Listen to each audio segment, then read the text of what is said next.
So, so I'm here in the context of being a new person to Mount Sinai in a division chief role on the west side. So with that background, I'd like to ask the panel two questions. The first of which is to give some tips and potential pitfalls for division chiefs who are helping their faculty to work through the promotions process, just for us sort of one step up the ladder. And the second is any particular challenges for folks that are at hospitals outside of Mount Sinai Hospital within the Mount Sinai network that are going through this process. Any special challenges or suggestions in that light?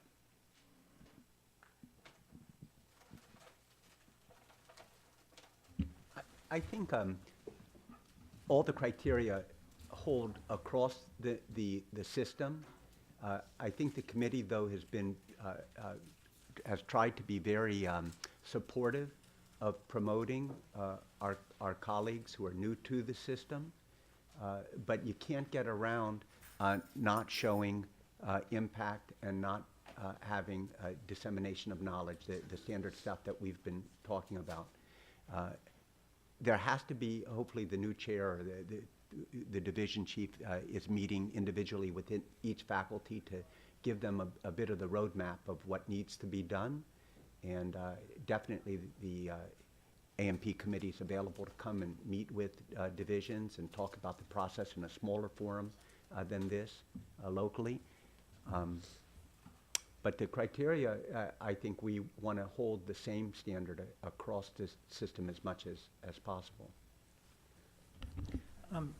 Kathy said something earlier that maybe you would clarify in terms of who's eligible to write letters of recommendation and with regard to the various other hospitals in the health system.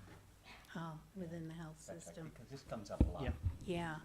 Well, you know, since the merger, some of the local choices, we ask for a list depending on how your rank is. Like, for example, a professor rank is expected to have a pretty geographically dispersed list, but everybody's list would have a couple of local selections, and when we merged, everybody's local selections became one. So we allow a couple of reviewers. We don't recommend more than 2 on your list.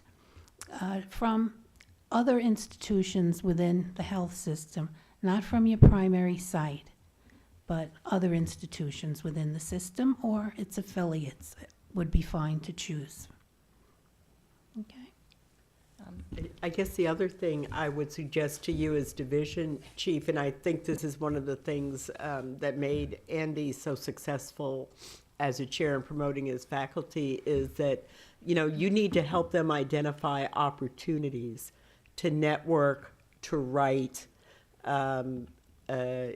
We're fortunate in our department that Andy is actually editor of something called Emergency Medicine Practice, and perhaps if you're not the editor, but perhaps the editors. So for those faculty who you see what they're missing, don't just tell them, you need to go out and do X, Y, Z. Figure out, well, here's how you can get a publication.